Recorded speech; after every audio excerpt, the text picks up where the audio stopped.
Welcome to the Diversity Connector podcast, where we explore the rich tapestry of human experiences. I'm your host, Gertrude Mache, and I'd like to acknowledge the traditional custodians of the country on which we meet today.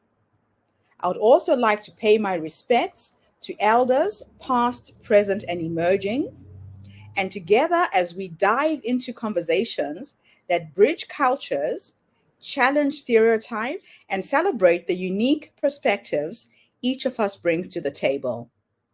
Each episode is a journey through stories and insights from a kaleidoscope of voices, each sharing their colorful narrative. Whether you're at home, on the go, or just anywhere in between, you're now part of a community that values understanding, inclusivity, and the beauty of diversity.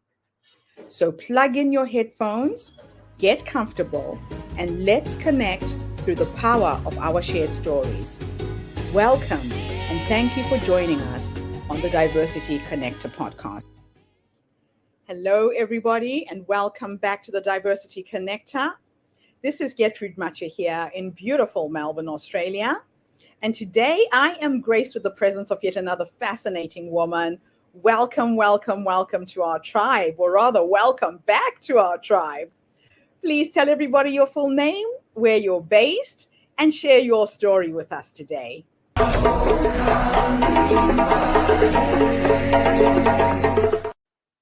Well, thank you so much for having me on. I'm really excited to share my story. So my name is Alexis Haselberger. I am based in San Francisco, California, and I am a time management and productivity coach.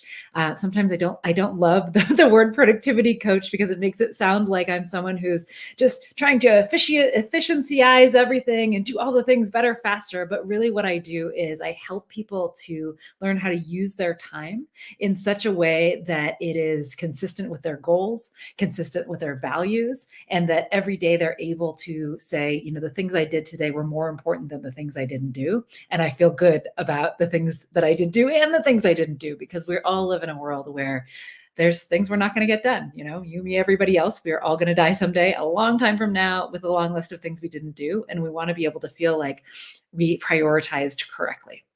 And so to tell a little bit of my story, I'll start back actually to when I was a little kid. I was a kid in high school and, in school, I was always really focused on how do I get the most out of my own time? Like I was really focused on time freedom. I was really focused on a high ROI for my time. I was always making deals with teachers about, if I get a straight A on the tests, then can I just not come to class until we have the new test? And if I ever do poorly on the test, then I'll come to class after that. Or, making deals with teachers in all sorts of ways so that I could limit the amount of time in class that I felt wasn't being used very well, while still getting very good grades and staying, on top of my game for myself and also for my parents, who of course wanted me to get good grades. And so when I entered the work world, I didn't quite know what I was going to do. In college, I had majored in existentialism, education theory, and studio art, which do not lead you to any specific career. And so I started working in startups. I am here in the San Francisco Bay Area. I had moved out here, and we are in the world of Silicon Valley. We're in the world of startups, and there's a lot of opportunities out here. And so I just started working at companies where I really became responsible for everything that was not sales and engineering. So we're talking things like operations, HR, legal, finance, facilities, like all of the things that it takes to keep a business running that are not the kind of forward-facing like sales types things in businesses. And over that time, because I worked in this really fast-paced startup environment, it was really clear to me that people were burning out left and right, and that people were working hours that were not acceptable to me. Like that's not what I wanted for my life. I didn't want to be in the office until 10 p.m. I didn't want to sleep in the office. I didn't want to spend all my waking hours thinking about or being involved in work. Work was important to me. It was important for me to do well in my jobs, but I also wanted to figure out how to do that in kind of the least amount of time possible so that I had a lot of time for myself and for my life outside of that. And so I started developing different systems, strategies, et cetera, to help me do that in my own life. And I also then people started coming to me for this. Many times in companies, people would come to me and ask me, "Oh, we need to set up a new system for this. Can you figure out how to do it and get it set up?" And I would take it on and I would make it efficient and I would make sure we weren't duplicating efforts. I've set up task systems for lots of companies in a lot of different formats, and eventually the people that I was working for at, the last startup that I worked for came to me and said, do you think you could do a productivity workshop for our staff just based on all of the things that you already do? Because we see the kind of life balance that you have. And I think that's something that other people need here. And that was actually the first time I had thought about this as a particular skill set that I had, or something that I could even teach to other people. But I was really excited by the prospect of that. And so I said, yes, of course, I would love to do that. And that actually then got me thinking, is this something, maybe a kernel in my brain of, is this something that I could turn into something else at some point? And so a few years later, that startup that I was working for went out of business, as many startups do. And I realized that, this element of being able to use our time in a way that feels good, being able to do our work during the workday and not have to bring it home, either physically or mentally with us on evenings and weekends and vacations, that was something that I wanted other people to have as well. Like I wanted other people to really be able to disconnect from work, to have time for themselves and all of the other parts of themselves that don't have anything to do with work, and to be able to live full lives in that way. And so I decided that I would start a business with that in mind. And so I opened up a coaching and consulting practice where I help people to, take whatever it is that's important to them and help them to spend more time doing that while we limit the amount of time and energy that we're spending on things that are not important to us. I also, learned along the way some really interesting things about myself. So one thing I started noticing throughout, having many one-on-one clients is that a lot of people who were coming to me had ADHD and were diagnosed as ADHD as adults and were trying to cope and learn, skill sets to help them with these executive functioning issues. And the more and more people that came to me, first, I was like, one, I have to do research because I have to make sure that if this is a population coming to me, that it's a population I feel confident serving and that I am going to be able to serve the needs that they're coming to me with. And so I started doing a lot of research and I thought, this is interesting. This is all the stuff I actually already teach. And the more people came to me, the more I realized their stories were so similar to my story, in that all the things that they struggled with were things that I had struggled with and built systems around so that they became less of a struggle in my own life. And so I eventually ended up getting diagnosed as ADHD myself when I was in my early 40s. And this, came as a shock to some people, came as a shock to my parents, let's say, but to my sisters, they were like, yeah, that makes a lot of sense. And so I just think it's interesting that kind of full circle, I realized that, I'd kind of built a business out of coping mechanisms for struggles that I had actually had. And when I look back on my life, so much more of this makes so much more sense. The things that I had tried to get out of were the things that I struggled with. Right. I never took any class. I took one class in college that required that I, memorize things. I have a terrible memory. That's something that goes along with ADHD often.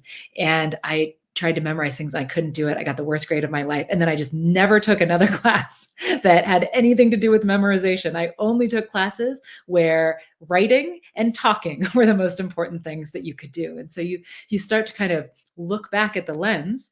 And I think that gives me a lot of compassion and a lot of empathy towards my clients and the struggles that they face. So certainly not all of my clients have ADHD, but a certain maybe 25% or so are people who identify in that way. And so I think that has given me kind of a unique perspective.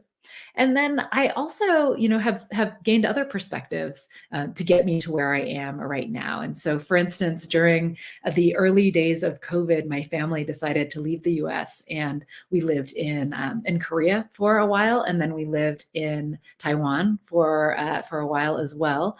We were out of the States for much of the worst parts of COVID, which is incredibly privileged and incredibly lucky for us, but also afforded us the ability to experience other cultures, to see how other people were doing things, and also to live a life that felt, while a little bit strange because we lived a vampire schedule for over a year, was really eye-opening for my kids and for myself, and just learning to live in different cultures. And so now we are, we're back in the US.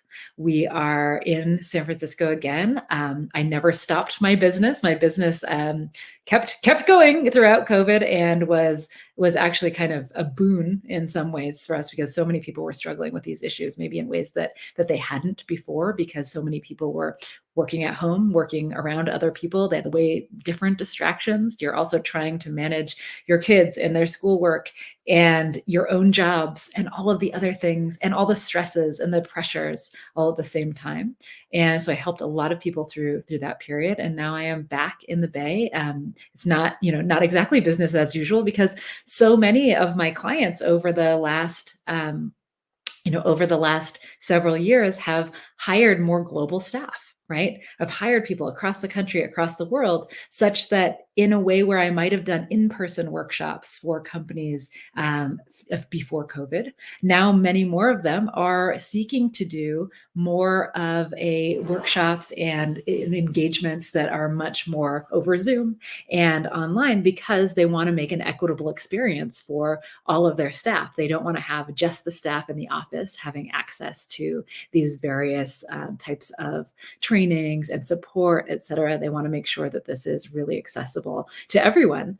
And I love that. I think it's really great to be able to provide that kind of equitable experience to everyone, and also to really be recognizing that we are all living in a space now where we are, merging the worlds of our home life and our work life in ways that not only, probably weren't possible a decade ago, but definitely weren't something that companies wanted people to be doing. I mean, I remember I used to work at a company several years ago, and we had a policy that you're allowed to work from home, if you had an appointment or something like that, but you had to have childcare, right? You could not work at home and have your children there if you didn't have childcare at the same time. We live in a world now where that just seems so completely unreasonable in so many ways. And so I love the ability to be able to help lots of people in lots of different spaces to be able to manage both their home lives and their work lives in a way that feels more in control and relatively free from stress. We all have stressors. We're not going to remove stress altogether, but to be experiencing a lot less stress and a lot more control in the ways that they do things. So that's my story, and that's how we get to where I am right now. That is absolutely wonderful. Alexis, every time I hear your story, you and I connected quite a few years ago, right? We did, yeah. And it just sounds like in these few years that we haven't been in contact, you've again leaped to a completely different level. Well, thank you. So your work focuses on helping people to do more and stress less. Yes. What is the core philosophy or principle that brings your approach to productivity and time management?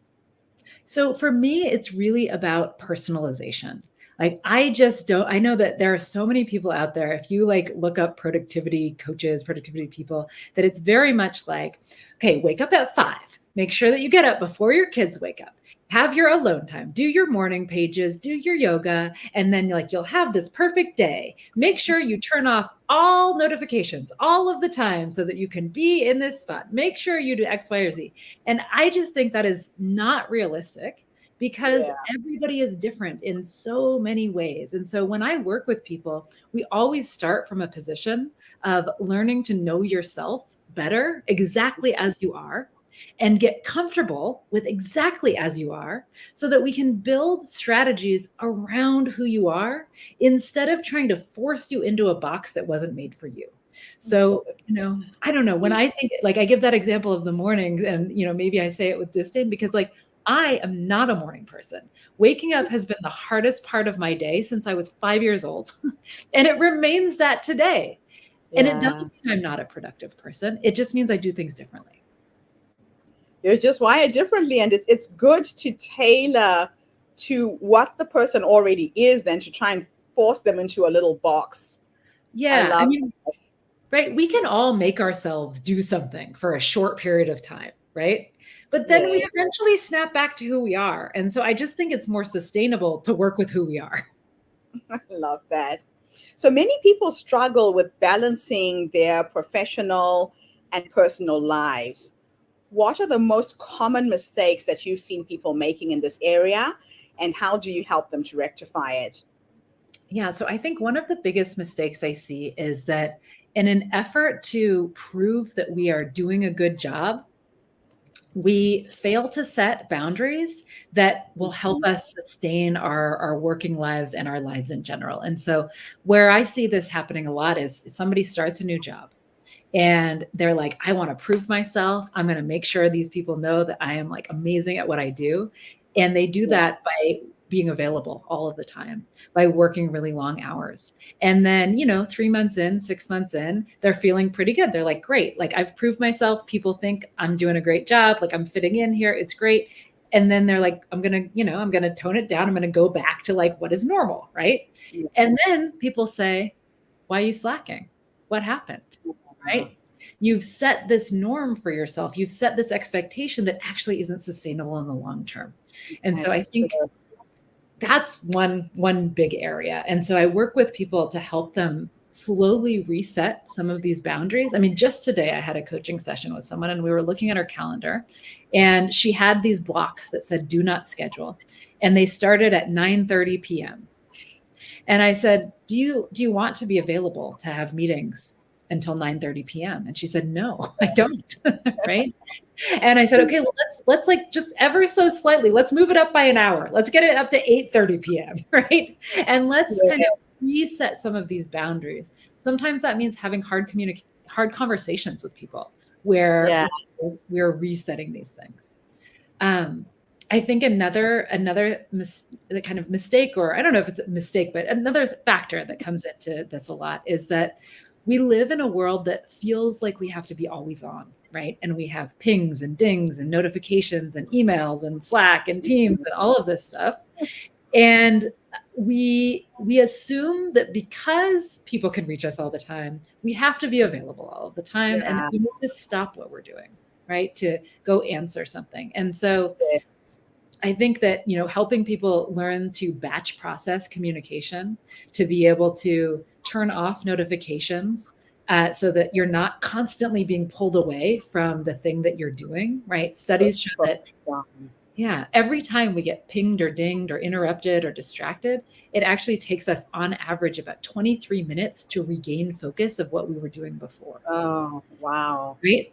Like it's Yeah. shocking when we hear And those it's numbers. very, very true. You don't realize it, but your mind is distracted from one thing and you have to recalibrate and then go back to what you were going through before. It does Right. take a while.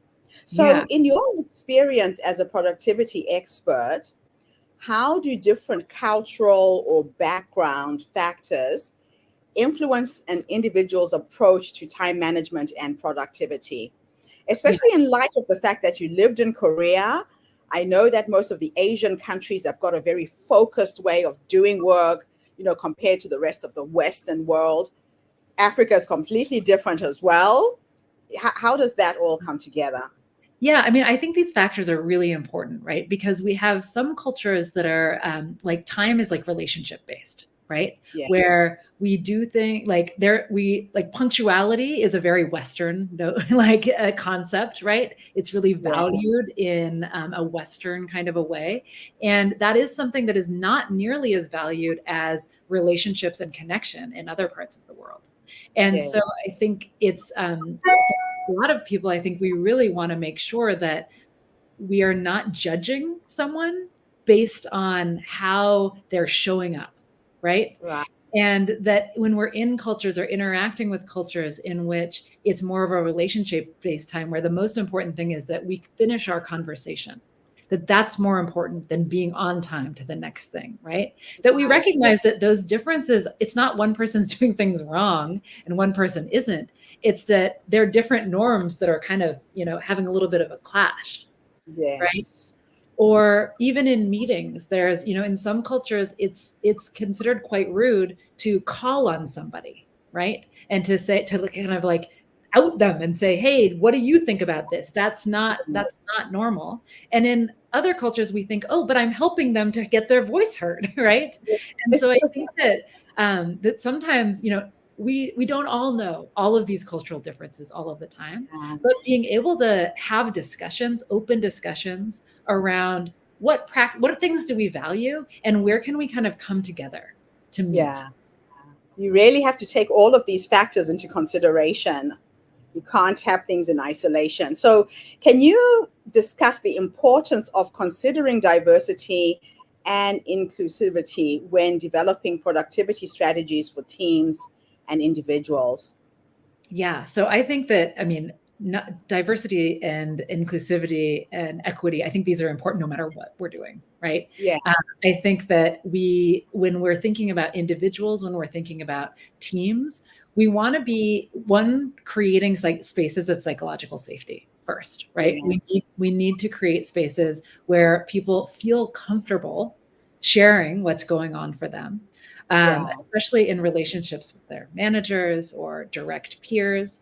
I think that actually the pandemic has done some good there in some ways, and that we have a little bit of a more full sense of people having lives outside of work than we used to, right?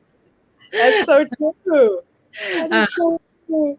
it's like, I know that, I'm trying to, like, 3 years ago, 4 years ago, if you saw a child walk by in somebody's Zoom meeting, that would be an aberration, right?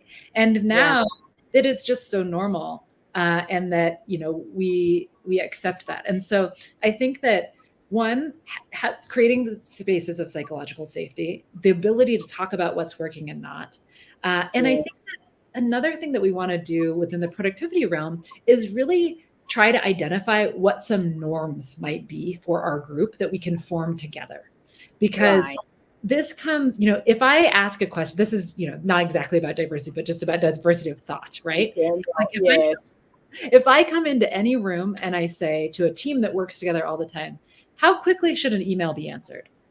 I will get 10 different answers, right? Yes. And yet all these people work together. And so that's just a very simple way of saying there's so many of these other practices where if Mhm. we can elucidate the differences and bring those to light, then we can say, well, where could we meet in the middle? Like, what feels good to you? What feels good to us? Like, what are the things we absolutely hate and we can agree not to do?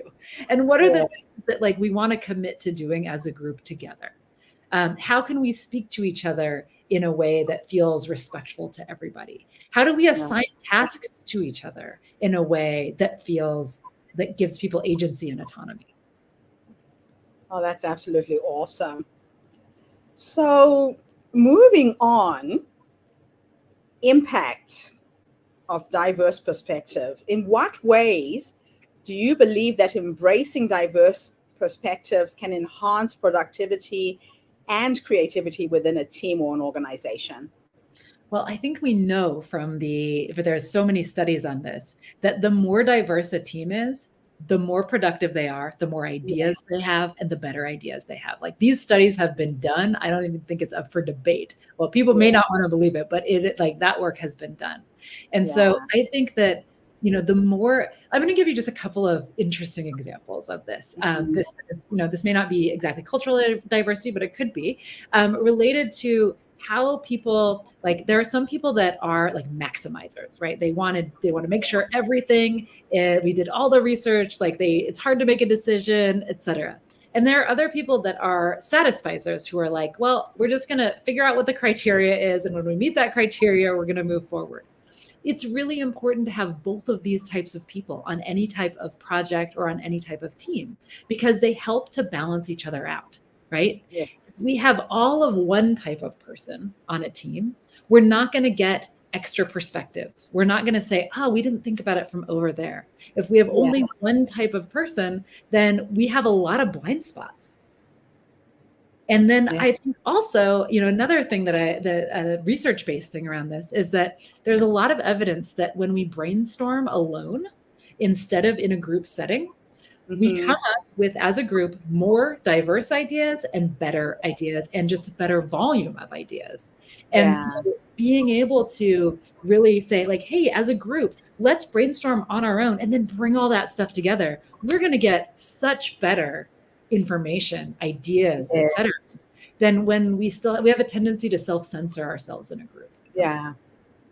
That is so true. That is so true. Can you talk a little bit about the importance of having and emphasizing on tailoring your productivity coaching to meet the diverse needs of individuals from different backgrounds, especially in a multicultural work Mhm. environment? Yeah, I mean, I think the first step is like just making sure everyone understands that there are differences, right? Yeah, And that I think a lot of the work that I do with teams is about helping people see you're not right and you're not wrong, you're just different. they're just And different. you're just different. And how can we then find ways to work together that meet both of our needs? Right? How Right. can we? I mean, this comes up even in time zone situations, right? It's Mhm. like, hey, we have a meeting with, I'm in the US and I might be meeting with people in India and in Asia, and there aren't great times for all of us to be meeting. Somebody is going to be kind of taking the brunt of that. How do we make sure that it's not the same team every time meeting at an inopportune time, right? How do we Yes. spread that around?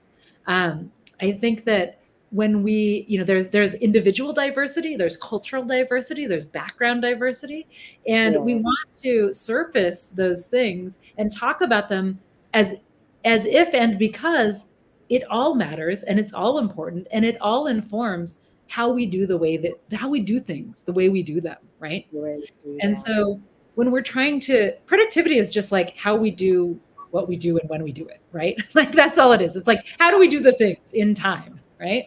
And so Yes. I think we may be able to learn a lot from each other if we open up our minds to the idea that the way that we do it, or the way that our company has always done it, or the way that we have always done it, might not be the only way and might not be the best way. So, stress management can vary greatly across different cultures. Mhm. How do you approach this challenge when advising teams with diverse backgrounds? So I try to take a personalized approach with even with teams of seeing like where does stress show up for you, and then helping people. Like one thing that I really love to do is to give people lots of different options. So Right. instead of saying, hey, if you're trying to manage stress, here's the thing you should do, this will make it less stressed, or if you're Mhm. trying to whatever the goal is, we're not going to say there's one way to do it. We're going to Yeah. say here are a bunch of different ways. What feels right to you? What's something that you would be open to experimenting with? What's something that you've tried in the past and that has worked for you that we could Well, reapply to this situation?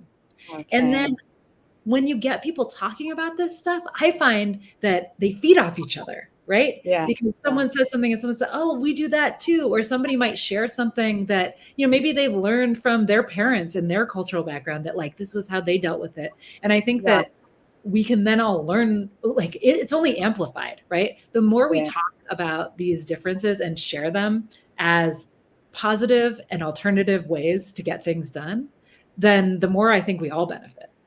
Yeah. Yeah. That is so true. There is a massive ripple effect that comes from that. Yeah, yeah. So, how can effective time management and productivity strategies play a role in promoting equity in the workplace? So I think that when we consider how we all get things done, right? When we Mhm. consider that some of the practices we can put in place are things that we can all agree on, and Yes. then we can also have things that we just do because that works for us and that we can agree on that. Then when Yes. we think about equity, right? I don't know if you tell me if I'm wrong, but when I think about equity, I think about it's not everybody getting the same and doing the same. It's Yeah. everybody getting what they need. So I don't know. Do Yeah. you agree with that definition? I do. I definitely agree with that. Yeah. And so Very, very different. when I think about what are our needs with time management, with productivity practices, et cetera, to me that means how do we, as managers, as leaders, help to identify on our teams what each person needs to do their best work, to be their best selves, and then support them in that. For some people, that's going to be they need some education in something, or they need some training, they need some support. For other people, that's going to be maybe they need some accommodations. Maybe they need to be able to work at varying different times. They need to not be at a desk all day. For some, maybe some people need to take walking meetings, right? Like there's all sorts of things. But I think that we really want to try to avoid blanket statements of what works, and instead, to the extent possible, match the individual. So I love it when companies do something where they say, here's a budget that you have, each individual, to purchase the things that you need or to spend on the things that you need that would help you work better. And those are going to be wildly different for different people. Yeah, that's so true. That is so true. There's no cookie cutter box that you can put everybody in. Yeah. Wow. And I think also, so if I can say one more thing, I think it's worth mentioning for sure that also when we think about stress and we think about different cultures, I think we also want to think about marginalized groups in every culture, and that there's like an underlying level of stress that affects marginalized groups in a way that doesn't affect like the dominant culture in any situation. And so I think that's also really important to remember, because there are people that are dealing with more, that have more weight on their back because of systemic oppression, because of institutional racism, et cetera. It's really important to note that, to be aware of that, and to try to use practices that help to circumvent that. So are there specific techniques or approaches that you recommend to break down barriers and improve collaboration in diverse teams? So I think that I think one of the things that we can do when we're trying to improve collaboration on diverse teams is to have, are you aware of Tuckman's, it's called now I'm forgetting exactly what it's called, but it's Tuckman's stages of team development. And so the stages are form, storm, norm, perform. And so any team full of diverse individuals, or any team whatsoever, when you first form the team and you're kind of feeling each other out, it's not yet totally a psychological safety space. And then we often get into this storm phase where our differences are clashing, right? And we're like realizing that, the way that I want to do things is not the way that you want to do things. And we're going to have some hard conversations about this stuff, right? And then we move into the norms, which is where as a company, as a team, we can say, as a group, what are the things that we value? What are the things that we're going to commit to? What are the practices that feel good to us? Even if they're not our best thing, what is the thing that is something that we could compromise on? And then we get to perform, which is where we're not having as many of those struggles anymore, because we have built in these norms. And so I think that understanding this framework is really important for teams, and also understanding that every time the team dynamic shifts, maybe we acquire a new company and now there's more people coming in from a different team culture or a different world culture altogether, that we start over in that process. Or if there's a reorg on the team, we start over on that process, and that those things are actually normalized. Like that's normal. From your experience with working with diverse leadership, how do you think diversity at the leadership level impacts organizational productivity and employee satisfaction? I think that having diversity at the leadership level is crucial, because firstly, representation in general, right? Like we want to see people who look like us, who act like us as leaders in the company, because that provides both clear evidence that it's possible for us to rise, right? And it also helps us to feel that sense of psychological safety. Not only that, but having that diversity in leadership, again, back to the studies that show that the more diverse a team is, the more productive it is. That means that when we have, it's so dangerous, I think, sometimes when we have this group think, when we're all doing things the same way, because we don't know what we don't know.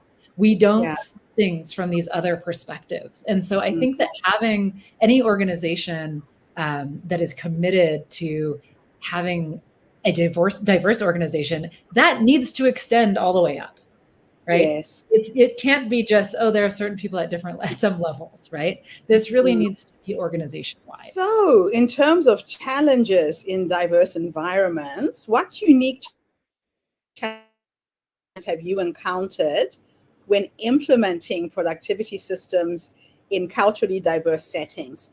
And how have you overcome them?